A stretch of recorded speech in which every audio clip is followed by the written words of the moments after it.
Cardio is good. Cardio is bad.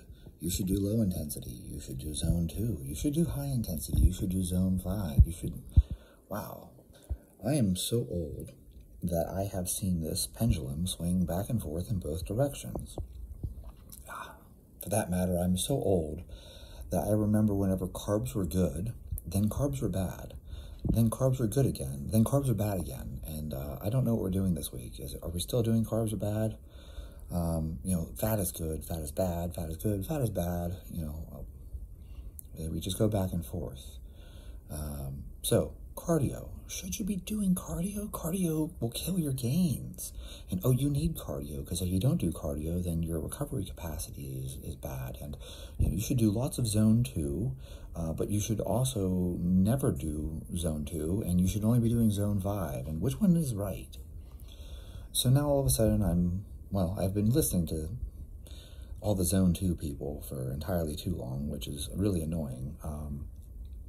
So in actual literature, there are only 3 zones. There are 1, 2, and 3, and you should not be doing zone 2. Zone 2 is training medium. Medium is a t-shirt size, not a training intensity. So if you look at the best athletes out there, they primarily train in zone 1, which is like 70% of your max heart rate or lower.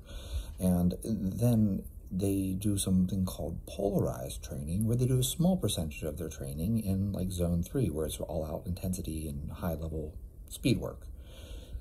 So they're either training low, that's where they get most of their volume, training low, and then they train high, but a very small percentage of their total volume. You can look up the work of Stephen Seiler, Dr. Stephen Seiler.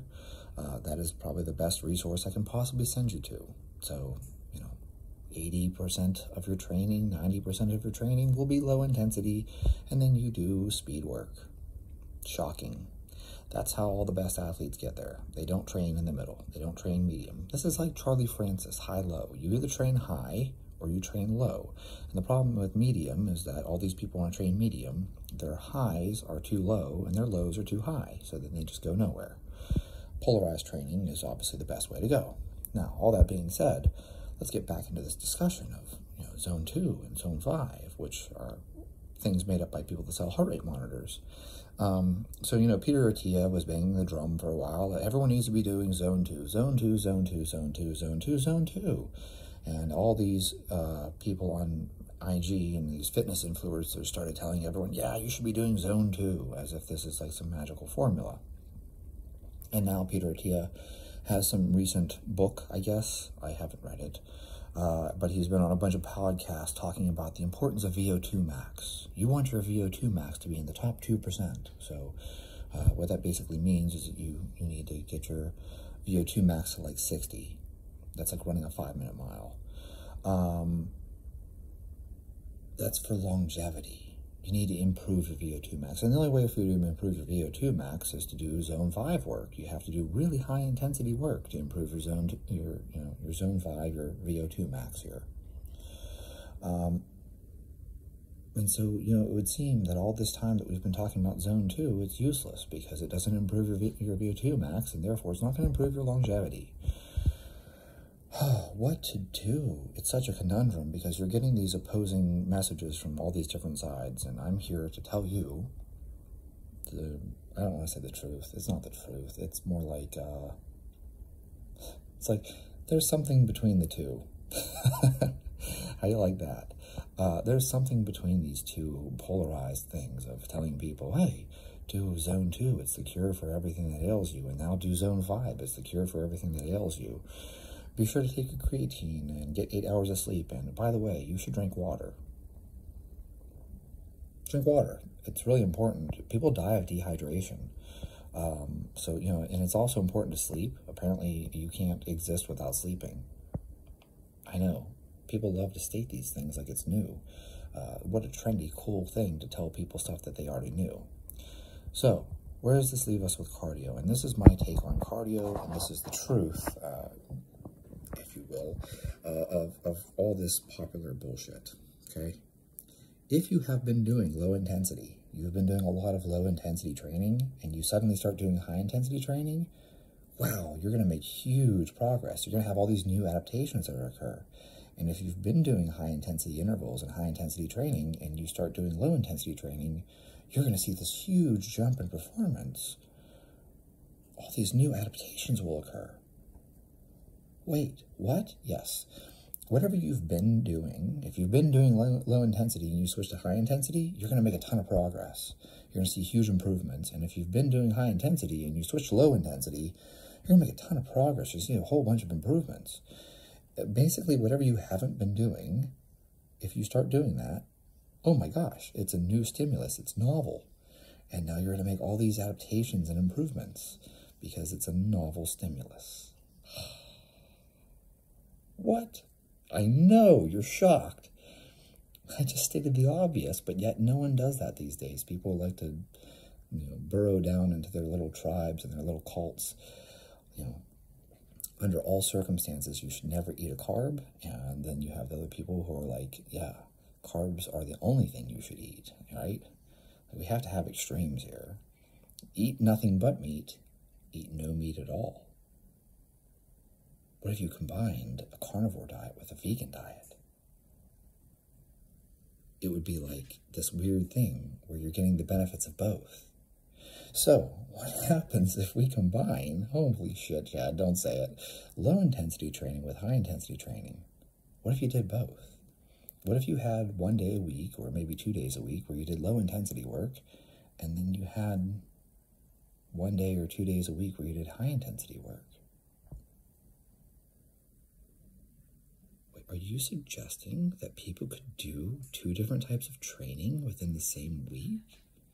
That would be like telling people that you could squat heavy 1 day, and then on another day you do high rep work. Who would suggest such an awful idea? Like, on Monday, I work up to a heavy single, and then on Thursday, I just take 50% of that single, and I do sets of 15 to 20. Whoa. This is like discovering fire in quantum physics. Quantum superposition. You're in 2 places at once. But no, it's really not that incredibly novel. Why do people act like this is such a big deal? Here's what you're going to do. No different than how some days you lift heavy and then some days you do rep work. You do 5 sets of 5 at 80%. You're going to take 1 or 2 days a week and you're going to go for a long session. So I don't care what it is. You're running, you're swimming, you're biking, you're rowing, whatever it is. You get your stationary bike, you hop on your spin bike, and you put on some Netflix, and you watch a movie while you just pedal at an easy pace. Yeah. Watch an episode of Stranger Things or something. I don't have Netflix, so I don't even know if that's popular anymore. I assume it is. I have no idea, though. Maybe there's a new show. And I couldn't tell you what that would be because I don't have Netflix or Amazon Prime, but I bet there's a show out there that's popular. Is Black Mirror still around? If it is, or even if it isn't, you can go back and watch the old episodes. At least I assume you can. Anyway, or, here's a crazy idea. There's this guy on YouTube. His name's Chad. And he does a whole bunch of videos, and they're really fucking long. So, like, you could just watch a couple of those, and there's your 30 minutes of low intensity, just sitting on the spin bike. Any case, here's the deal. That's what you're going to do 1 or 2 days a week. And then 1 or 2 days a week, you're going to do intervals. You're going to sprint. You're going to go hard. Maybe you do something like running 1,200 meters, and then resting for, like, 3 to 4 minutes, and then you run 800 rest 3 to 4 minutes, and run 400. And all of those are done as fast as you can. Or how about this? Here's an idea. You hop on the spin bike, and you pedal as hard as you possibly can for 2 minutes, and then you rest for 1. Then you go as hard as you can for 2 minutes, and you rest for 1. Then you go as hard as you possibly can for 2 minutes, and you rest for 1. That doesn't sound like a bad workout. It's like 10 minutes. It's actually 9, but who's counting? And just like that, you got these really high-intensity intervals in. You probably got your heart rate way up. What if you did that 1 day a week, and then 1 day a week you just did something low intensity? What if you got the best of both worlds? That would be like eating meat and vegetables at the same time. Holy shit. If you haven't already, I want you to make sure that you nominate me for a Nobel Prize. I've discovered the fourth element or fifth element or whatever the fuck we have at this point. Are there 5, 6, 7? Who knows? I've discovered fire. You can do a carnivore diet and a vegan diet at the same time in a single meal even. Oh, don't get too fancy. And that's the point here. The point here is that this back and forth over cardio. Should you do cardio? Should you not do cardio? Should you do cardio? Should you not do cardio? Hey, low intensity, no high intensity, low intensity, no high intensity. CrossFit endurance. We're going to do nothing but intervals, and it will help you run a 100-mile marathon. No, the only way to train for that is to run really slow and low all the time. Well, what if you just do both? What if you have 1 or 2 days a week where you do low and 1 or 2 days a week where you go really high? This would be like if you squatted really heavy one day a week and then you did like 20 rep squats on another day. Mind-blowing, I know. All of you are shocked. I hope that you're sitting there just absolutely flabbergasted by the quantum superposition that's just taken place where we're in 2 places at the same time. Is it a wave? Is it a particle? Is it a wave? Is it a particle? Is it a wave? Is it a particle? Until it's acted upon, no one will ever know. Schrodinger's cat is still alive and both dead at the same time. You just have to open the box. And that's really where I'm headed with all of these things, is I keep trying to tell people, and when I say all of these things, I mean all of these polarized opinions, right? You know, oh, well, you have to do high rep work to gain muscle, because apparently you can't gain muscle. I saw someone make this comment the other day, if you don't follow Jake Tura, you should follow Jake Tura hypertrophy clusters, and someone commented that you can't gain muscle doing less than 6 reps per set. Can you believe that? You can't gain muscle doing less than 6 reps per set. So you mean if I do 5, I don't gain any muscle at all? That would be fascinating. I would need to see some amazing evidence that shows me that at 5 reps I gain 0 muscle, but if I do a 6th one, suddenly that's where all the gains happen. Wow, that would be something. You know who's going to publish that? Brad Schoenfeld's going to publish that. You guys just sit back and wait. There's going to be a study with Brad Schoenfeld where they're going to deload by doing absolutely nothing for a whole week, because no one deloads that way. But that's exactly how he deloads in his studies. So you do nothing at all. It's a complete cessation of training. You don't just do half. You don't cut intensity down or cut volume down. You do nothing at all for a week. And so then what happens is then you do 6 reps. So you do what you would normally do for 5, and then you go, I'm going to do a 6th rep. And magically you gain all the muscle, because that's 1 extra rep. That's where it all happens, right? Yeah. So cardio. How do you improve your health, right? Because that's what you really care about. We're all caring about health. That's why you do this, right?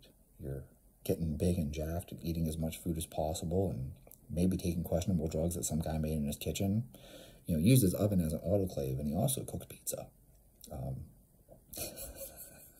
Jesus Christ. Yeah. Your oven is an autoclave and also occasionally cooks pizza. You know, and so you take these questionable substances, these things that say not recommended for human use, that you bought it from some gray market website that probably was made in China that may or may not be laced with fentanyl. You take those things for your health. You know, we all like to squat big, heavy things for our health. But what I can say is that at my age, I actually am doing shit for my health, because I would like to still be able to walk. And there's definitely no way I'm going to set any records or do anything cool at my age.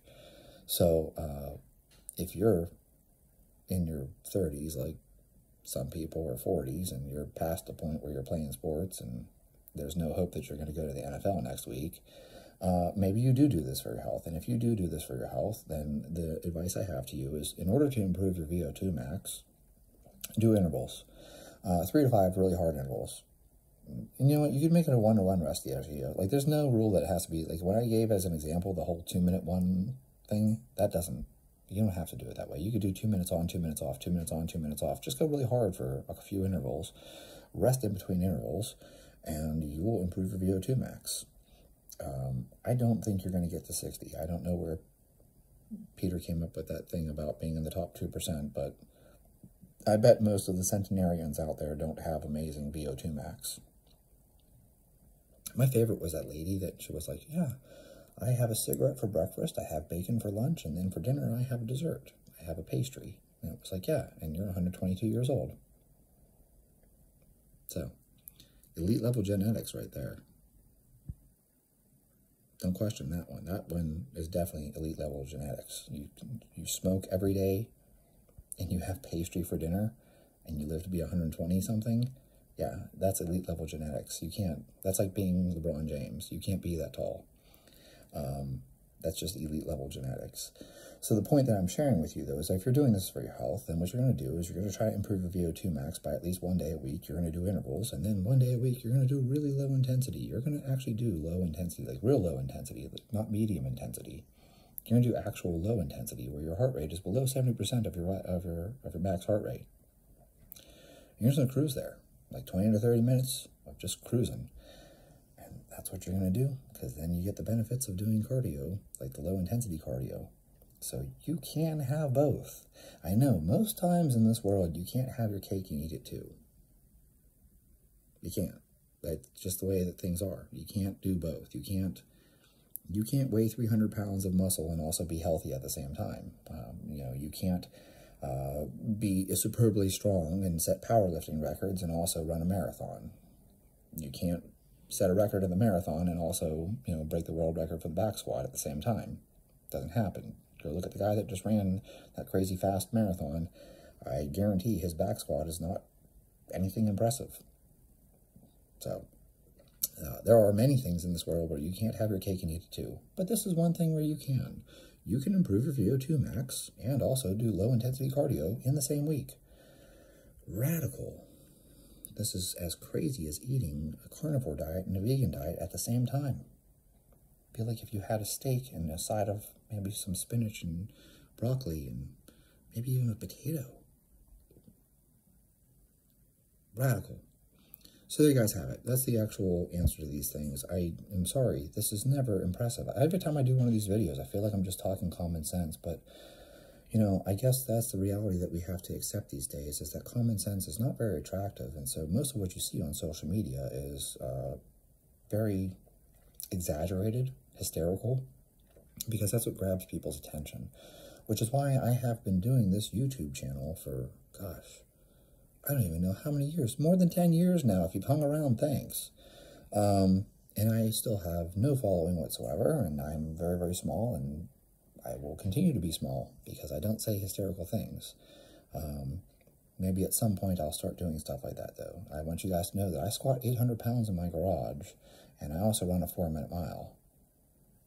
Don't ask me to do that in meet, and certainly don't ask me to actually do that in person, and I can also run a marathon in under 2 hours, but I refuse. I don't have to prove myself to you. How about that? Okay, I squat 800 pounds and I can run a 2-hour marathon in the same day, but I don't need to prove myself to you. Be sure to like my shit and buy my programs, because you can do that too. I don't know.